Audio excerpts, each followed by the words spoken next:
सभी विद्यार्थियों को नमस्कार। आज की क्लास को शुरू करने से पहले मैं चाहता हूँ कि मैं विद्यार्थियों को इंसानी जीवन के बारे में बताना चाहता हूँ कि इंसान का जीवन और ज़िंदगी दोनों के बीच में ही क्या संबंध है और किस तरीके से जीवन व्यतीत होता है। ये जानना बेहद ज़रूरी है बच्चों कि धीरे धीरे इंसान का जीवन किस तरीके से डिफरेंट और अपोजिट परिस्थितियों में रह के आगे गुजरता है। इसी को लेके एक छोटी सी पोइम है, इसके माध्यम से मैं आप बच्चों को ये बताना चाहता हूँ कि इंसान, उसका टाइटल है इंसान और जिंदगी। इसमें सदैव स्मरण ये बात रहे कि संघर्ष में आदमी अकेला होता है और सफलता में पूरी दुनिया उसके साथ होती है। दूसरी बात, जिस जिस पर ये जग हंसा है उसी ने इतिहास रचा है, ये बात भी कन्फर्म है। और हवा में ताश के घर नहीं बनते हैं और रोने से बिगड़े मुकद्दर भी नहीं बनते हैं। दुनिया जीतने का हौसला रख, एक जीत से कोई सिकंदर नहीं बनता है।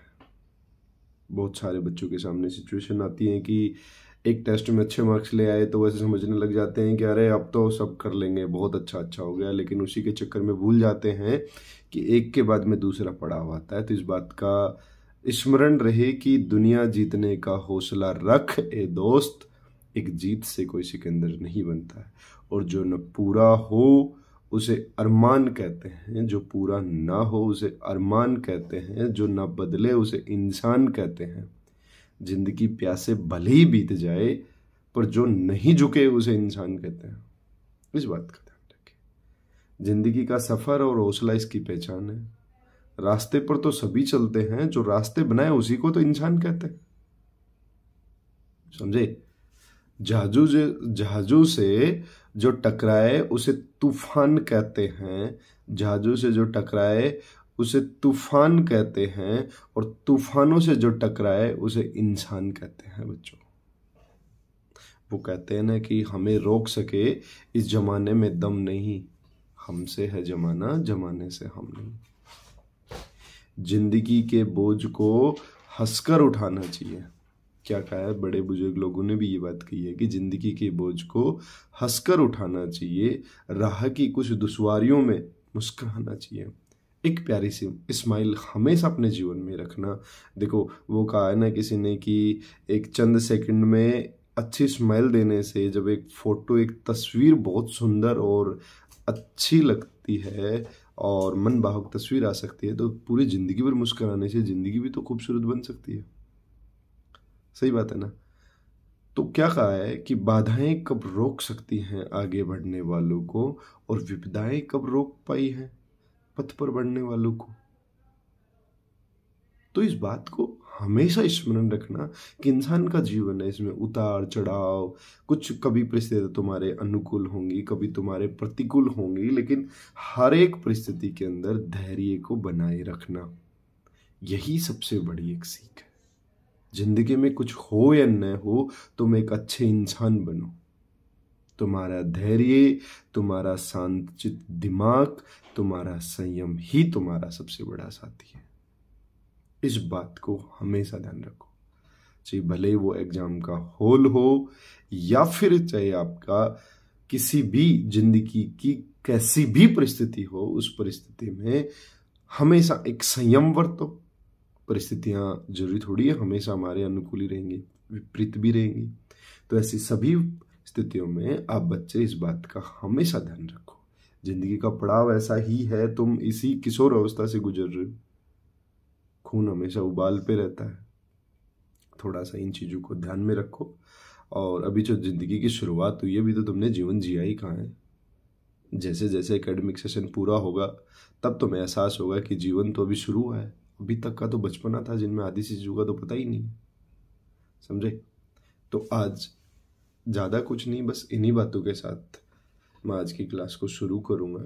और आज की क्लास है अपनी कक्षा 11th फिजिक्स के अभ्यास क्वेश्चन अपन कर रहे हैं, जिसके अंदर अपन तरलों के यांत्रिक गुण उसके अभ्यास क्वेश्चन कर रहे हैं, और जिसका एक पार्ट अपन खत्म कर चुके हैं और दूसरा पार्ट शुरू करने वाले हैं, जिसके अंदर अपन 20 से 14 तक के क्वेश्चन तो अपन उल्टे क्रम में चल रहे हैं, जिसमें 20 से 14 तक अपन कंप्लीट कर चुके हैं। और अब जो नेक्स्ट क्वेश्चन है वो 13 से फिर अपन वापस जाएंगे 1 की तरफ।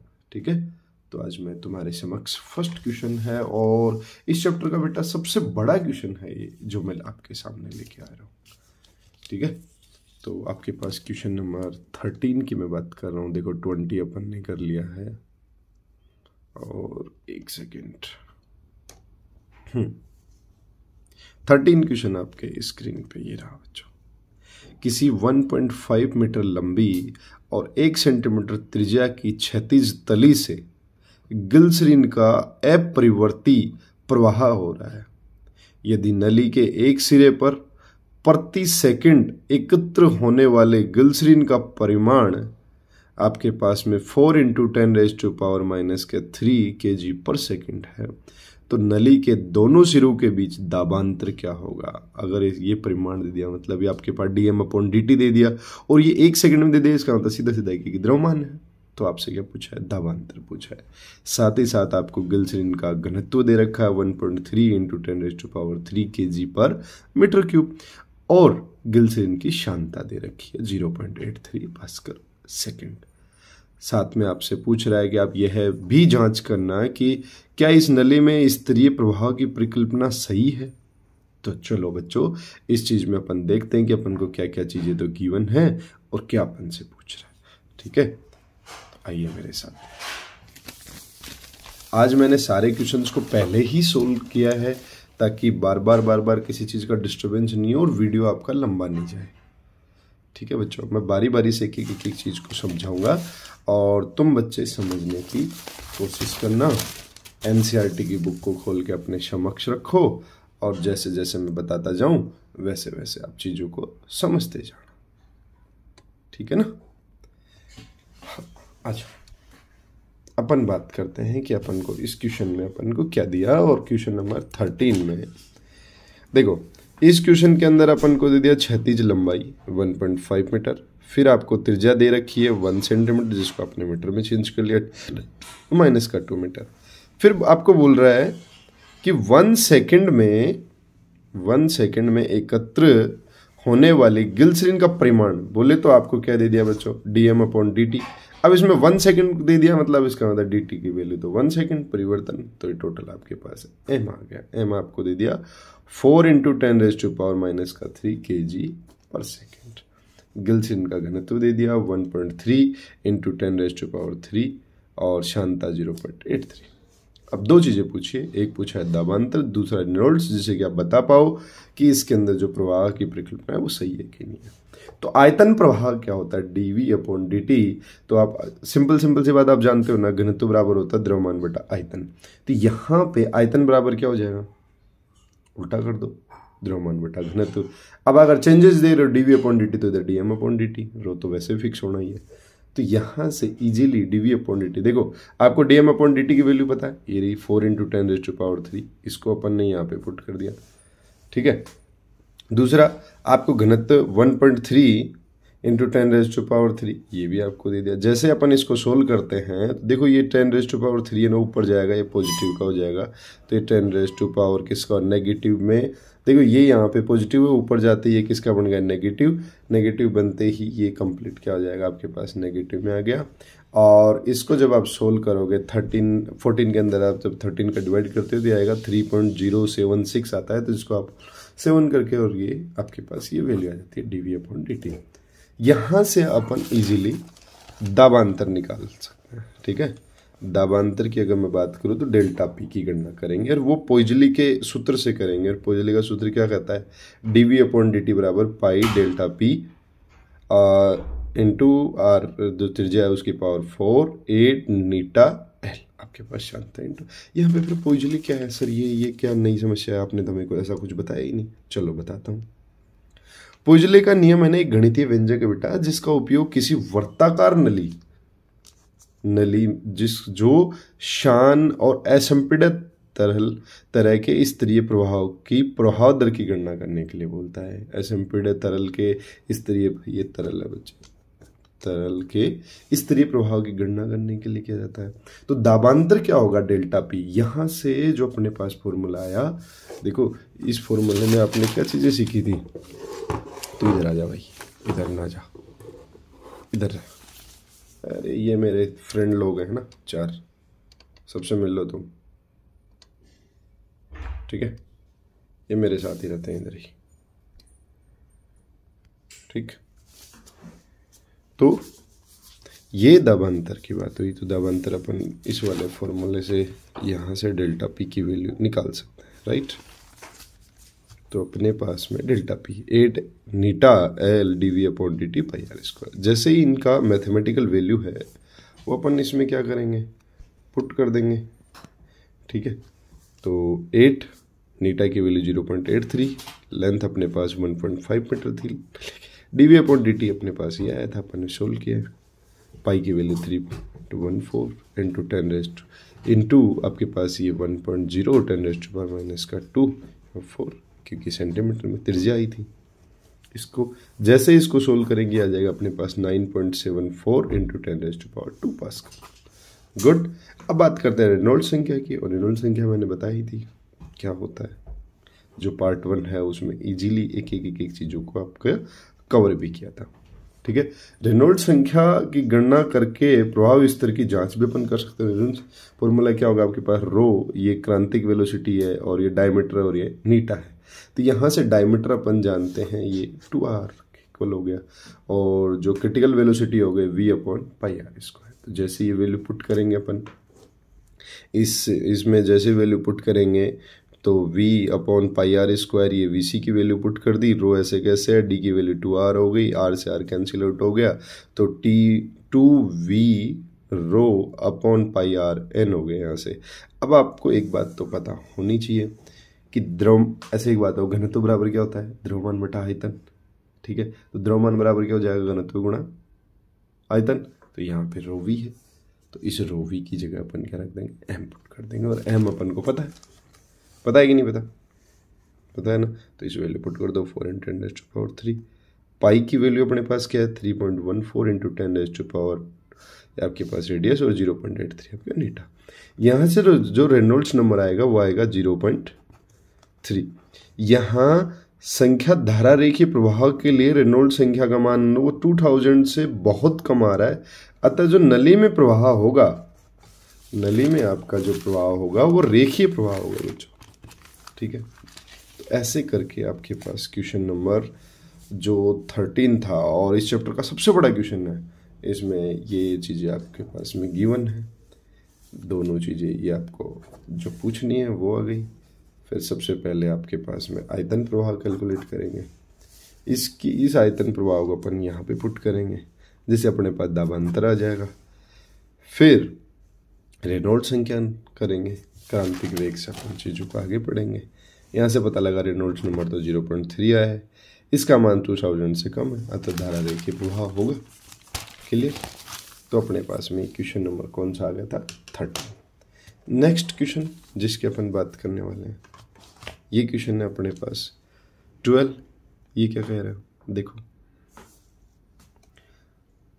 बर्नौली समीकरण के अनुप्रयोग में यदि निरपेक्ष दाब के स्थान पर परमापी दाब माने गेज दाब का उपयोग करें निरपेक्ष की जगह, तो क्या कोई फर्क पड़ेगा? मुझे तो नहीं लगता कोई फर्क पड़ेगा, क्योंकि ये निर्भरता ही नहीं होती। चलो फिर भी इसको लिखेंगे कैसे, वो थोड़ा सा देख लेते हैं। क्वेश्चन नंबर 12 देखो, ये है बर्नौली क्वेश्चन। क्षैतिज की बात हो रही है, तो क्षैतिज में एक तो रो जी एच वाली टर्म तो वैसे गायब होनी है, क्योंकि एच की वैल्यू 0, तो क्षैतिज में ये हो जाएगा P1 plus half rho V1 square P2 है, तो P1 माइनस P2 दाबांतर हो गया, half rho V2 minus V1।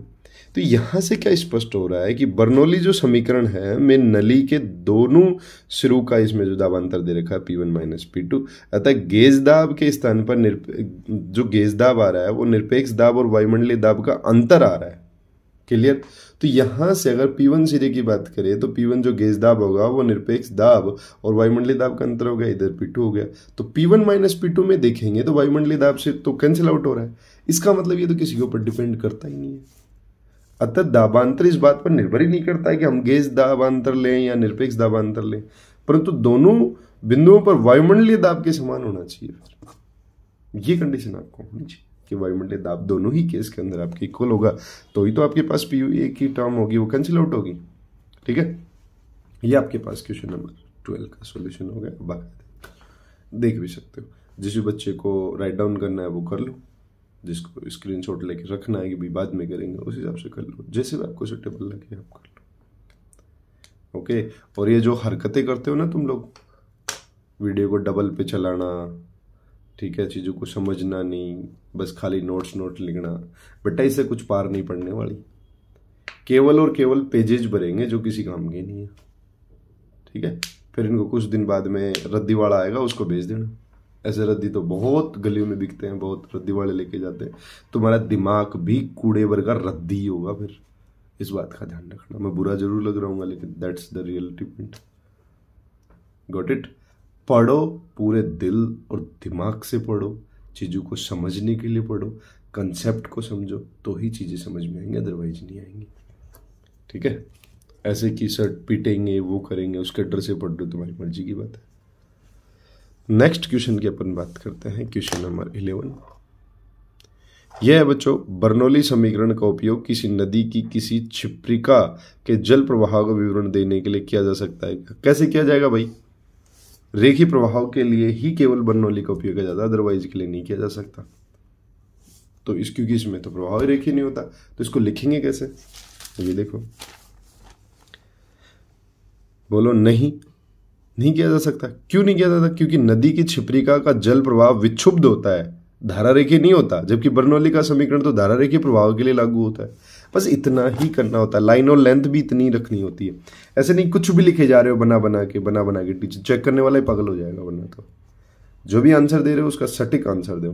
ठीक है, ये आपके पास क्वेश्चन नंबर। नेक्स्ट क्वेश्चन, क्योंकि अब ऐसे ही आएंगे छोटे छोटे क्वेश्चन ही। नेक्स्ट क्वेश्चन की बात कर लेते हैं। क्वेश्चन नंबर 10 को पढ़ने से, क्योंकि 9th का ही पार्ट है इसलिए पहले 9th को करेंगे अपन। ये क्या कह रहा है? यू तुम्हारे पास में नली है, ठीक है, किसी यू नली के दोनों भुजाओं में भरे जल तथा ये मेथिलेटेड स्पिरिट आपके पास को पारा एक दूसरे से पृथक करता है, जल और स्पिरिट को। जब जल तथा पारे के स्तंभ की अलग अलग ऊंचाई है 10 सेंटीमीटर 12.5 सेंटीमीटर ऊंचे, तो दोनों भुजाओं में पारे का स्थान समान है, ये भी उसने दे रखा है। तो स्पिरिट का आपेक्षिक घनत्व क्या होगा, इस चीज को देखते हैं। आओ, क्वेश्चन नंबर 9 आपको क्या क्या दे दिया? देखो, आपको दे दिया, ये देखो, एक सेकेंड, हाँ देखो बच्चों, आपका जल का स्तंभ की ऊंचाई दे दी 10 सेंटीमीटर, पारे के स्तंभ की ऊंचाई दे दी 12.5 सेंटीमीटर। फिर आपको स्पिरिट का अपेक्षिक घनत्व पूछ रहे, तो दोनों भुजाओं में पारे के तल क्या है, समान है, इसलिए तल पर दोनों भुजाओं पर खड़े स्तंभों का दाब क्या होगा, समान होगा, तो मतलब P1 बराबर P2। अब P क्या है, H रो जी, एक है वाटर का, दूसरा स्पिरिट का, एक HW रो W G, दूसरा HS स्पिरिट और रो स्पिरिट और G, तो G से G कैंसिल आउट हो गया। रो S और रो W आपके पास में क्या है, ये आपके पास में अपेक्षिक घनत्व है। तो यहाँ पे आपके पास रो S और रो W की वैल्यू आ जाएगी ना, वो आ जाएगी HW अपॉन HS। ठीक है, एक सेकेंड,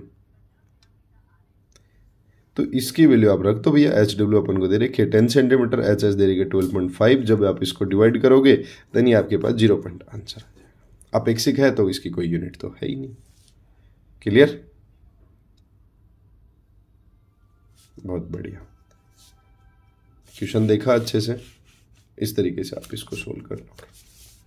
अब मैं बात कराऊंगा कि नेक्स्ट अपना जो क्वेश्चन था 9 के बाद में अपने पास 10 नंबर का जो क्वेश्चन है, जो इसी का ही पार्ट है। देखो इसको, किसी प्रश्न यदि प्रश्न इसी 9.9 की बात हो रही है कि समस्या में यू नली की दोनों भुजाओं में इन्हीं दोनों द्रवों को और उड़ेल कर दोनों स्तंभों की ऊंचाई को कितना बढ़ा दिया जाए, 15 सेंटीमीटर और बढ़ा दिया जाए, तो दोनों भुजाओं में पारे के स्तरों में क्या अंतर होगा, पहले तो ये बताओ। यदि पारे का अपेक्षिक घनत्व ये है, तो देखो चलो भाई, इसमें क्या बताया गया है, इसमें बता रहा है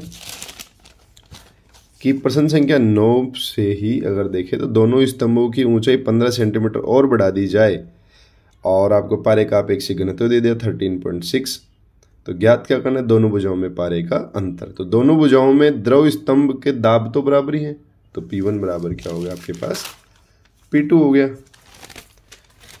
ठीक है,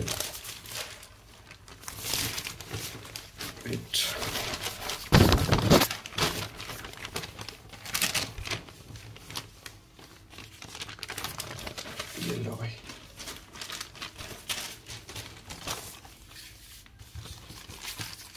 अब देखो आप इसको, आपने 15 सेंटीमीटर हाइट बढ़ाई है, इधर भी बढ़ा दी, इधर भी बढ़ा दी, देन आपके पास H1 रो पारा और G, फिर आपके पास भी इधर क्यों कर लिया। तो सबसे पहले तो आपको हाइट में अंतर बोला है कि पारे के कितना अंतर होगा, तो H2 माइनस H1 रो HG G हो गया। और इधर ये 15 + 10 ऐड हो गया, आपके पास कितने आ गए 25 रो W, और इधर से देखेंगे दोनों का 27.5 रो S और G आ गया। अब G से G को आप क्या कर दो भैया, कैंसिल कर दो, तो आपके पास H2 माइनस H1 आ जाएगा, तो 25 रो W अपॉन रो 27 ये आ गया। देखो अब यहाँ पे इनकी वैल्यू पुट करो, घनत्व वाटर की बात करें तो 1 और इसकी पारे की बात करें तो 13.6, ये आपको गिवन है। ठीक है, ऐसे 27.5 और 0.8 तो आपके पास किसका हो गया, स्प्लिट का हो गया, और 13.6 दोनों को कैलकुलेट करते हैं यहाँ पे, तो इसकी वैल्यू तो ये आ गई 1.838 और इसकी 1.6, जैसे इनको सोल्व करते हैं आएगा 0.22 सेंटीमीटर। ये आपके पास पे पारे किस तरह क्या आ गई, अंतर आ गया दोनों का। नेक्स्ट एक बार देख लो इस क्वेश्चन को, जिस भी बच्चे को देखना है देख सकते हैं किस तरीके से चीज़ों को स्टेप टू स्टेप सोल्व कर रखा, और इसके अलावा फालतू बातें कोई लिखेगा भी नहीं, और अगर तुम लिखोगे तो उनका कोई महत्व भी नहीं है, लिखे जाओ भले ही जी, समझ रहे हो ना। जो चीज़ें जितनी जहाँ पे नीड हो उनको उतना ही लिखा जाना चाहिए, उसके अलावा एक्स्ट्रा जो भी तुम लिखते हो ना वो सब वेस्टेज ही होता है, उसका कोई मीन भी नहीं होता है, समझे। नेक्स्ट क्वेश्चन की बात करते हैं। क्वेश्चन नंबर 8, किसी द्रव चालित ऑटोमोबाइल लिफ्ट की संरचना अधिकतम 3000 kg सैंती की, जो भाई इसकी क्षमता कितनी है ऑटो लिफ्ट की, 3000 kg सैंती बोले तो द्रव्यमान की कारों को उठाने के लिए की गई है। तो बोझ को उठाने वाले पिस्टन की अनुप्रस्थ काट का आपको क्षेत्रफल दे रखा है 425 सेंटीमीटर स्क्वायर। तो छोटे पिस्टन कितना अधिकतम दाब सहन कर सकता है। चलो इस क्वेश्चन को कैसे सोल्व करेंगे। सबसे पहले आप इसमें देखो कि आपको गिवन पार्ट क्या है। सबसे पहले आप इसमें देखेंगे कि आपको भार उठाने की क्षमता 3000 kg दे रखी है, अनुप्रस्थ काट का जो क्षेत्रफल दे रखा है 425 सेंटीमीटर स्क्वायर दे रखा है। ज्ञात का करना है आपको छोटे पिस्टन को कितना अधिकतम दाब सहन करना पड़ेगा। ये तो पास्कल क्या कहता है, दाब में बिना हानि हुए पूरे दाब में संचरित, उस पूरे के पूरे द्रव में दाब क्या होगा, संचरित होगा। तो इसका मतलब तो ये हुआ ना कि छोटे पिस्टन पर दाब होगा उतना ही बड़े पिस्टन पे होगा। तो लगा लो भैया F/A इक्वल टू mg/A। ठीक है, भार बटा क्षेत्रफल। तो m आपके पास 3000 दे रखा है, g 9.8 हाई ग्रेविटी, e की वैल्यू 0.0425, ये आपके पास में किस में आ जाएगा, मीटर के अंदर आ जाएगा, क्योंकि आप 10 अगर एरिया में बात करें 10⁴ में जाएगा, जैसे डिवाइड करोगे आ जाएगा। इन दोनों को आप जैसे डिवाइड करोगे आपके पास जो आंसर आएगा ये आएगा 6.92 इंटू 10⁵ पास्कल हो जाएगा। क्लियर। यहाँ तक किसी बच्चे को दिक्कत हो तो बोलो भाई, है ना। ओके, अब बात करते हैं क्वेश्चन नंबर 7 की। इसमें क्या बता रखा है आपको, इसमें आपको बताया है कि समुद्र तट से दूर कोई ऊर्ध्वाधर संरचना 10⁹ पास्कल के अधिकतम प्रतिबल को सहन करने के लिए बनाई गई है। क्या यह संरचना किसी महासागर के भीतर किसी तेलकूप, महासागर के भीतर किसी तेलकूप के शिखर पर रखे जाने के लिए उपयुक्त है, ये आपसे पूछ रहे हैं। ये सुनो, महासागर की गहराई लगभग 3000 किलोमीटर है, तो समुद्री धाराओं की उपेक्षा कीजिए। बताइए भैया इसको कैसे सोल्व करेंगे। तो इसके लिए सबसे पहले वही अपन को स्टेप टू स्टेप आगे बढ़ना है, पहले कोई परिकल्पना नहीं करनी। देखो सबसे पहले अपन को क्या मालूम है, अपन को दिया है कि भैया सागर की गहराई क्या है। सबसे पहले तो आप ये जानो, क्या जानो कि सागर की गहराई क्या है। सागर की गहराई है 3000 किलोमीटर, जिसको आपने 3 किलोमीटर है, जिसको आपने 3000 मीटर में कन्वर्ट कर लिया। फिर जल का घनत्व 1.03 10⁻³ महासागर में अधिकतम दाब सागर की तली पर ही होता है, ये तो सबको पता है। जितनी गहराई बढ़ती जाएगी उतना दाब बढ़ता जाएगा। तो सागर में तली पर दाब जो मैक्सिमम दाब है उसकी वैल्यू कितनी होगी, ये होगी आपके वायुमंडलीय दाब प्लस h ρg। वायुमंडलीय दाब की वैल्यू 1.01 × 10⁵ प्लस h की वैल्यू 3000, रो की वैल्यू आपके पास ये आ गई 1.03 × 10⁻³ और जी की वैल्यू 9.8। जब आप इसको सोल्व करोगे देन ये आपके पास में आ जाएंगे, देखो 3.02 × 10⁻⁷। जब इसको आप सोल्व करोगे तो पी मैक्सिमम की वैल्यू आएगी 303.01 × 10⁵ पास्कल। ये आपके पास में वैल्यू है, करेक्ट। यहाँ तक किसी भी बच्चे को आई थिंक कोई डाउट नहीं होना चाहिए, क्लियर। अब जो मेन क्वेश्चन था वो क्या था, महासागर में तुम्हारे पास में अधिकतम दाब प्रतिबल 10⁹ पास्कल है, जो अपने पास आया वो तो इससे कम आया। अतः यह संरचना महासागर के भीतर ही तेलकूप के शिखर पर रखी जा सकती है, ठीक है। ये आपका प्रॉपर आंसर हो गया, क्लियर।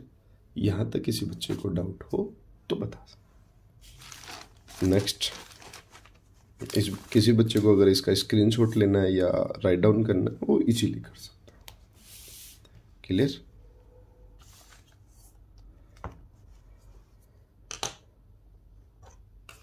क्योंकि चैप्टर बहुत तुम्हारे पास में इसमें अच्छे खासे क्वेश्चन भी है और चैप्टर की लेंथ भी काफ़ी अच्छी खासी है। तो एक पार्ट में तो थोड़ा बहुत लेंथी भी हो जाता है तो वो बोरिंग लगने लग जाता है। इससे अच्छा ना कि इसको छोटे छोटे टुकड़ों में ही करा दो, ठीक है। नेक्स्ट क्वेश्चन बात करते हैं टोरिसेली के वायुदाब मापी में पारे का प्रयोग किया जाता है। टोरिसेली आपको पढ़ाया गया कि वायुदाब मापी में किसका प्रयोग किया गया, पारे का। तो पास्कल ने ऐसा ही वायु दाब मापी 984 किलोग्राम पर मीटर क्यूब घनत्व की फ्रेंच शराब का प्रयोग करके बनाया है। सामान्य वायुमंडलीय दाब के लिए शराब स्तंभ की ऊंचाई ज्ञात करनी है। क्वेश्चन नंबर 7 देखो, क्वेश्चन नंबर 7 में आपके कौन सा था, क्वेश्चन नंबर 6 में, सॉरी 7 का नाम है। 6 में आपको क्या क्या दे दिया, वायुमंडलीय दाब दिया है जो आपको पता है, और ये तो अक्सर पता भी रहता है। रो दे रखा है 9.84, जी दे रखा है 9.8। ज्ञात क्या करना है, शराब स्तंभ की ऊंचाई। तो दाब आपको पता होना चाहिए कि जैसे गहराई बढ़ेगी वैसे दाब बढ़ता है। तो h ρg, तो यहाँ से h की वैल्यू आ जाएगी P/ρg। जैसे ही आप इसको पुट करोगे यहाँ पे तो h की जो वायुमंडलीय दाब है ये आपको पता है 1.013 × 10⁵ अपॉन 984 × 9.8। इसको जब आप सोल्व करोगे तो ये आपके पास जो टोटल लेंथ आती है बच्चों, ये आती है 10.5 मीटर, क्लियर। ये आपके पास था क्वेश्चन नंबर 6। करना कुछ नहीं, बस सिंपल सा क्वेश्चन था, फॉर्मूला पुट किया, आंसर आ गया। आज के सेशन की जो क्वेश्चन नंबर लास्ट है वो अपने पास क्वेश्चन नंबर 5। फिर जो क्वेश्चन आएंगे नेक्स्ट जो पार्ट लेंगे वो पूरे थ्योरेटिकल है, क्योंकि थ्योरी के क्वेश्चन आते हैं तो टफ क्वेश्चन आते हैं भैया। फॉर्मूले वाला तो इजी जी है, फॉर्मूला रखो निकाल दो। थ्योरी वाले क्वेश्चन के लिए सेपरेट पार्ट अपन बनाएंगे, ठीक है। टेंशन वेंशन लेनी नहीं है, चीज़ों को शांति से पढ़ो। ऊंची एड़ी के जूते पहने 50 kg सैंती की कोई बालिका अपने शरीर को 1 सेंटीमीटर व्यास की एक वर्ताकार एड़ी पर संतुलित किए हुए है। बताओ लड़की का खुद का वेट कितना है, 50 kg। अपने शरीर को 1 सेंटीमीटर व्यास की एक वर्ताकार एड़ी पर संतुलित कर लेती है। बताओ क्षैतिज परस्पर एड़ी द्वारा आरोपित दाब कितना होगा। चलो भैया, जैसे अपनी रूल बुक है, सबसे पहले क्या लिखेंगे, दिया है बालिका का द्रव्यमान 50 kg, एडी की त्रिज्या 0.5 सेंटीमीटर, जिसको बना लिया अपन ने मीटर में। ज्ञात क्या करना है, फर्श पर एडी द्वारा आरोपित दाब। सॉल्यूशन क्या है भाई, दाब क्या होता है, बल बटा क्षेत्रफल।